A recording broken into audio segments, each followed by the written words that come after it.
Welcome to another episode of today's Conversations on Leadership, powered by Life University. I'm your host, Dr. Gilles Lamarche, and I'm thrilled today to have a young, great chiropractor who practices in Buckhead, Dr. Austin Cohen, join us. Austin graduated from Life University in 2009, and I remember coming to visit him and speaking at a student organization that he was leading, I think probably in 2007. And then when I came to Life University in 2013, I got together with Austin and went to visit him at his first Corrective Chiropractic office in Buckhead, Georgia. And he was already thriving in practice after just a few years.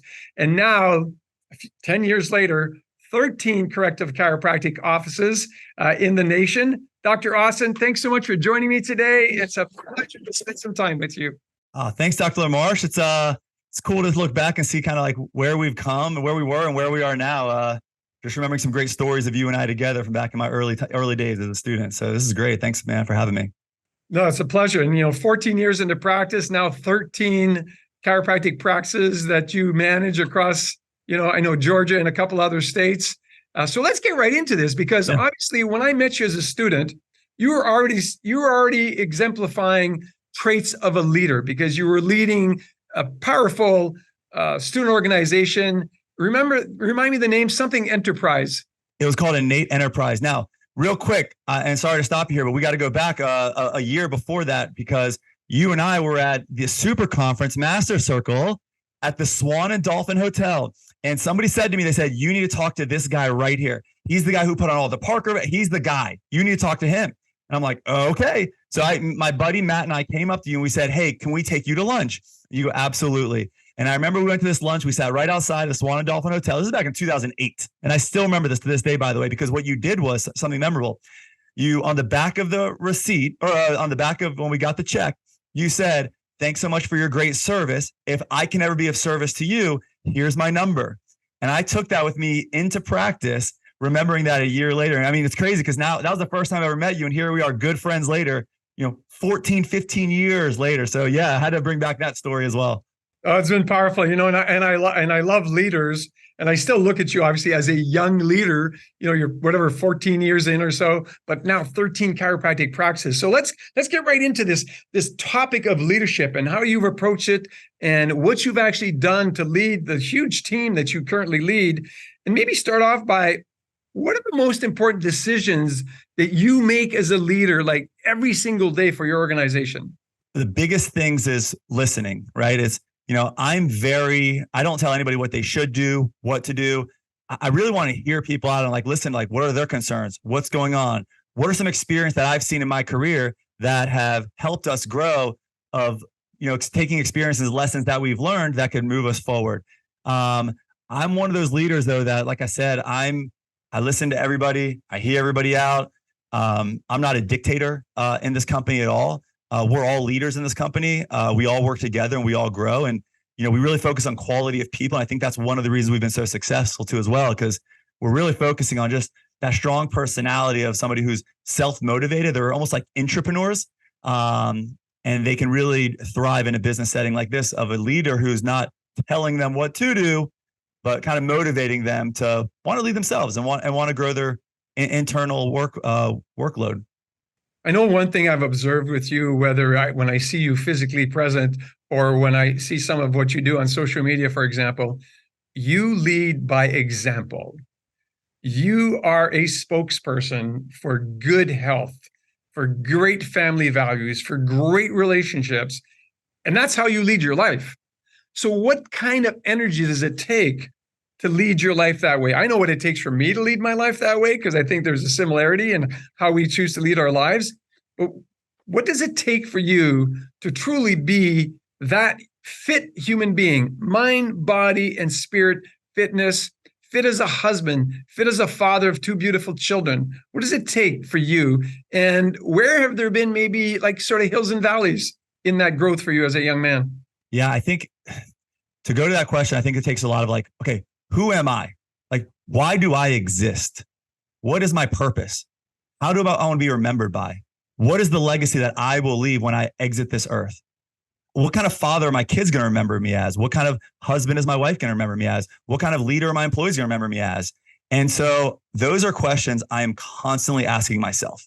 And it's a lot of good self-reflection questions to be asking, because that's essentially the way I want to lead is, I want, when I'm in the pool in our backyard, I want my kids I want to be able to throw my kids in the pool as many times as I can and be able to pick them up, not because my back's bothering me and I have poor health, but I can do that. And, be the kind of husband that can listen to my wife and take her on date nights and create experiences together. And, I think for me, one thing that's been really important and something I've been really clear on by answering those questions is, the two biggest values to me are experiences and relationships.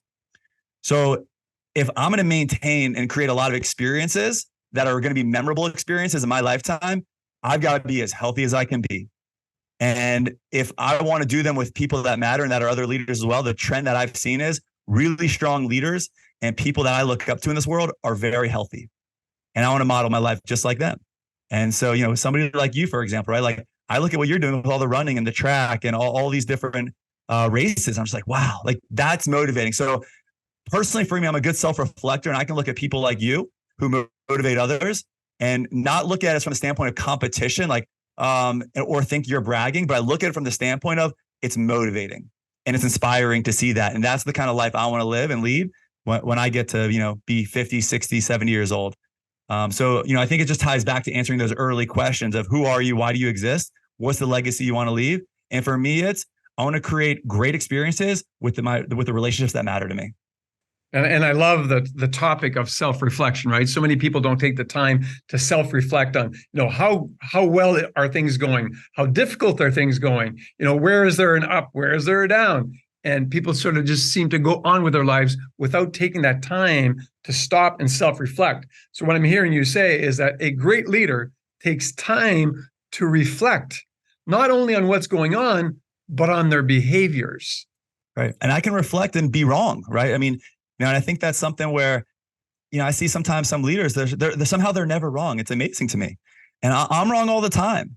And I'm willing to apologize if I am ever wrong too, by the way, and listen and hear and make changes necessary that need to be changed in order for us to move forward. I know for me personally, a lot of things that I'll share on my social media is going to be a lot about kind of experiences I'm doing. I'm going to share a lot about work as well. And health and work for me are things I've been very successful at.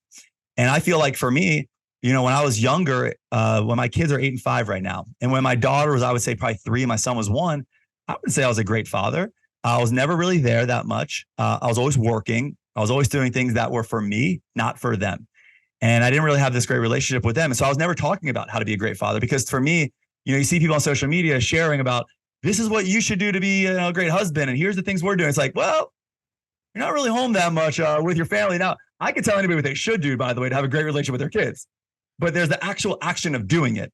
And so, for me, I was never a spokesperson on that, but over the last few years, I've really started to follow, and I recognize that, but I already talked about self-reflection. I recognize that I wasn't there for my kids. And one of my best friends said to me, he said, Austin, kids spell love, Time. And right when he said that, I was like, man, that's so true, because a lot of fathers think they just need to buy their kids things or, take them to do something or get them some gum or candy or just say yes. And really, I've learned that it wasn't about that. So, I think when it comes down to self-reflecting and all these things, it's because a lot of people I surround myself with are people that really motivate me and want to lead. And everyone's heard you're some of the 5 people you associate with, or average of the 5 people. But, I really live by that.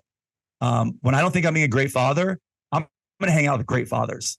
Or if I don't think I'm being a great husband, I'm going to hang out with great husbands. And so for me, that's something very self-reflecting and really motivates me to want to make changes to my life. Yeah, self-reflection is such an important factor in being a great leader in all aspects of your life. So let's get into a second question, because you talked about times where you've sensed this failure, or where you weren't exactly the person you wanted to be. What's the one behavior or trait that you've actually seen derail more leaders' careers? Yeah. I think it's a few things, right? So I think one, they don't listen. And so, they're constantly having a turnover of employees, like through their practice and through their careers. And that's in any business, by the way. Why would somebody want to be there, right? Like, I take it very seriously if somebody works at this company, very seriously. Like, they're choosing to work here. Like, their life is like a certain amount of time, and maybe their career is like 40 years, and they're choosing to spend that here. That's a big deal. We only get one life. So I want to make sure that it's motivating, it's happy, they enjoy it. They also feel fulfilled, right? Those are things that really matter to me a lot. And I don't think a lot of people take that seriously because they think people can just jump on the next thing and they move them on pretty quick. Now, there are rules and regulations here as well and KPIs of things we track in order to measure that, right? So if somebody's not hitting their metrics, of course, this wouldn't be a good fit, but we do give people a lot of the motivation. And, I think one of the biggest things too, as well, is just making sure there's that constant communication, right? Are we reevaluating? Are we checking in? And are we giving people a path to grow to as well into that? And a lot of people don't get paths, right? They feel stuck. And if somebody feels ever stuck, usually eventually that's going to lead to resentment, which is eventually going to lead to just leaving. And so, some of the people you can see in the background right here, they've been here for a long time and, they're doing great. And if we look back to where they were to where they are now, there's been a pretty significant amount of growth, which is awesome to see. So a great example, Shelby, who's going to be to my right, actually, she used to be an office manager in our Buckhead office, but now she's the director of operations for the company. And Savannah, who's behind me, she was an office manager as well. And now she's the creative director for the company. And so just giving people paths and giving them freedom to create, I think is very powerful. I think what I heard you say indirectly is that what would derail a leader's career is their inability to really understand their people and to guide their people. And that's the vision. We create teams. And when you create teams and you inspire teams and you make sure they're always on the right seat, on the right bus, at the right time, that the career of the leader thrives. But as you build leaders around you, everybody thrives together.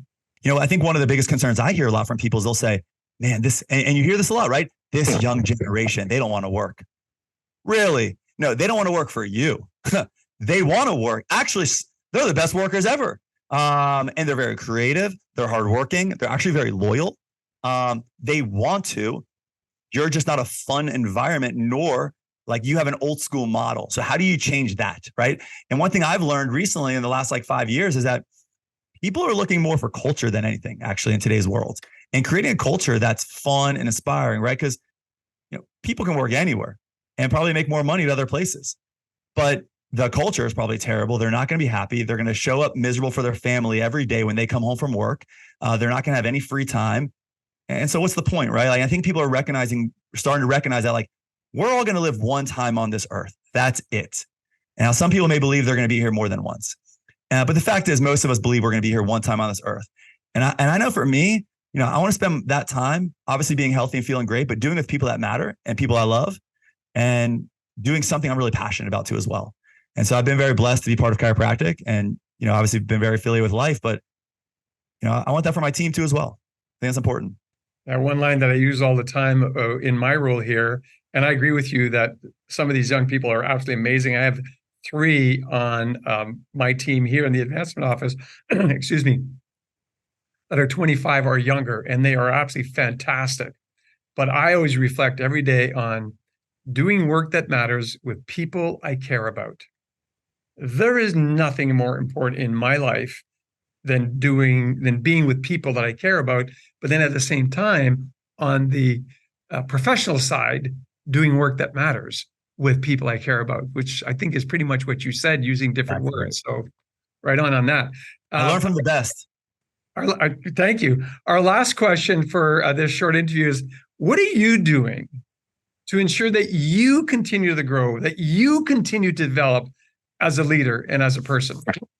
Yeah, I kind of hinted to earlier, man. So I've got a core group of 8 guys who I've been friends with since 2015. Every single one, family guy, entrepreneur, focused on improving health. We connect once a month. We do retreats twice a year. We have regular phone calls. They're the guys who, when I get down, so, a great example is when I was starting my company and we were starting to grow and expand clinics, I would call a couple of my friends. Now, not these guys. These are a few of my friends who I was friends with early on. I would say, hey, man, I've got this issue with this employee. They're showing up late sometimes. They're not really engaged. What do you think? They say, Austin, I think you're growing too fast. You probably need to slow your growth down. You're growing too fast. And I'm like, that is not what I want to hear. I mean, not what I want to hear. So when I started having those kind of conversations, I recognized that I've got to define a better friend group of people that are going to motivate me. So, now when I say that to my friends, their conversation is like, when was the last time y'all had a meeting to discuss boundaries? Have you guys set a timeline for like expectation management of when that's going to change? Let's go back to the core values of your company and see, are they hitting those core values? If they're not, they're probably not a good fit anyways, right? So real conversations with real people that are motivating me to want to grow and be better. And I think it's easy sometimes to have just lack of like comfortable conversations, or to have comfortable conversations. It's easy. Like, it's easy not to work out. It's easy to not have a great relationship and take my wife on trips and date nights and have hard conversations. Like, those things are very easy. What's hard are finding times to go on date nights. What's hard is getting to the gym at 5:30 in the morning every day. What's hard is eating these healthy foods. What's hard is, working the amount of hours that I work, and also trying to lead a team of 50 people to also want to be inspired to grow too as well, right? Like, those aren't easy things. But if I want to grow personally, I've recognized that in order for me to grow, it's going to be hard. It's going to be uncomfortable. And I've done enough, endurance challenges by now to know that that's the truth. And as you're doing as well right now. So, I think it's just a matter of just getting uncomfortable, having hard conversations, and doing the things that matter, and being surrounded by people that are going to lift you up. Most important thing you could do. I love that idea, because I know it to be true. I mean, I'm a member of a mastermind group. We've been mastermind partners, and we talk every 2 weeks for like, I don't know, 15, 20 years. And it's consistent, and we support each other. And often we hear the statement, it's lonely at the top. And so leaders at high level often say they're lonely, but they don't create a structure that you created. You created a support structure around you where you are supportive of others, and they are therefore supportive of you when you need that. And I love that you're sharing that tidbit of information, which is powerful information. So everybody listening in, if you are a leader and you're leading by yourself, it's going to be more difficult. It's going to be more lonely. So listen to the comments of Dr. Austin and build a circle of influence around you that you can work together. In this profession, right? I know, for example, like, you're somebody who I look up to, and you're a leader I look up to. And so I know when I feel lonely or I'm going through a time, hey, Dr. Lamarche, man, have you ever experienced this before? This is what I'm feeling right now. Like, can you share a time like when you experienced this and like what you did? I love having conversations with people like you about that. And I don't think people can recognize and like self-reflect about what's really going on, and having hard conversations with people and getting true feedback. Gosh, it's the greatest thing to grow. Thank you for sharing your time and expertise. Comments for our audience today, Dr. Austin? Stay humble, stay hungry. Ooh, beautiful. Well, thank you so much for joining me today. I know that people listening in will really benefit from the strategies that you've input into your own life, the example that you set for others to follow if they so choose to follow, and how you really chose to become a leader. So thank you. Thank you. You're the best. Thank you.